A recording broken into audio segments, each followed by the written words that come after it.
Šį klausimą pristato Krekenavos, kai norisi mėsos produktų linija. Tai išskirtinė produkcija, kur mėsos procentas yra ypatingai didelis. Kaip žinia, sunku galvoti, kai norisi mėsos. Tad Krekenavos, kai norisi mėsos produktų linija apdovanos jūs dešrom, dešriukiam, rinkiniais, bet jeigu pavyks atsakyti į klausimą, jeigu ne, džiaugsis Mantas ir Vaidotas. Ir mes pasninkausim? Jūs pasninkausit. Jo, ir tai, bet kuriuo atveju džiaugsmas bus. Džiaugsmas bus, nesvarbu. Ar viena ar kitai komandai džiaugsmas bus? Dėmesio klausimas. Puiku. Teisingas klausimas. Kaip ruošti namuose keptą paštetą, kad jis būtų sultingas? A. Prieš kepant gausiai apšlakstyti citriną ir aliejumi. B. Į paštetą įmaišyti kiaušinio trynį. C. Kepti indę, kuris įdėtas į vandens vonelę. C.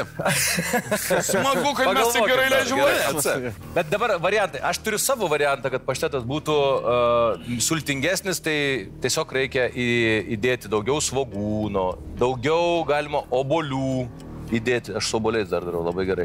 Tada skonis yra nuostabus. Kuris čia būtų variantas, Mindaugai? Bet čia nėra to varianto. Dėl to, kad... Todėl aš sakau C. Jo, gerai, bet dar praseinam. Pažiūrėkit, tada sakau.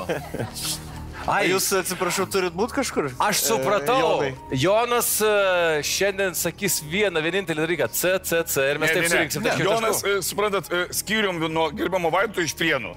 Tai Jonui šiandien grįžti šeštadienio vakarą į Nidą užtruks. Nu, be abejo, garuojantis... Netgi ko gero, kai grįžit, jau net keltas nekels. Tai dėl Jono kelio. Ar einat vandenį?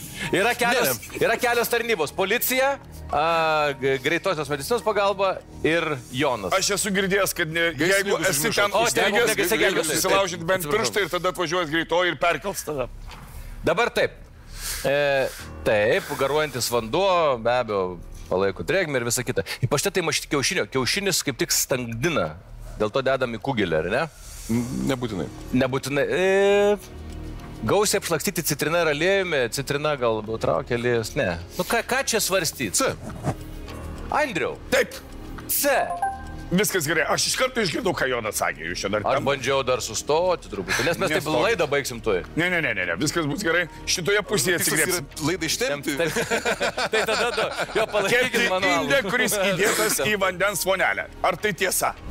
Ant kalėdinio stalo krauname įvairiausius mėsos gaminius. Rūkytas dešras, dešreles, skilandžius, o kartais čia vietos atranda net ir paštetas. Norite išsikepti skanų ir sultingą kepenėlių paštetą, tačiau dažniausiai ištrauktas iš orkaitės jis atrodo sausas ir neišvaizdus? Nenusiminkite. Turime jums puikų patarimą, kaip to išvengti. Tai reikia paprasto indo ir didesnės kepimo formos. Visus ingredientus sudėkite į mažesnį indą, o tuomet jį įdėkite į didesnę kepimo formą ir ją iki pusės pripildykite vandens. Ši vandens vonelė padės paštetui išlaikyti drėgmę ir tolygesnę konsistenciją.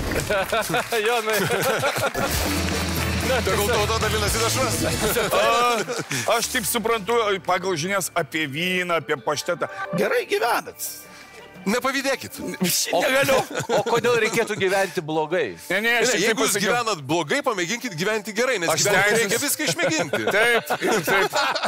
Jonai. Nuostabu. Dabar, kadangi yra adventas, vėliau valgysim. Kaip pasakysim? Mes iš vis nevalgysim. Mes atiduodam savo draugams. Taip, komandai, o mes laikysimės dietos. Kai kas žuvim pamaitino visą minę, mes... Tai skanaus ir jūsų komandai. Duona mes dešra.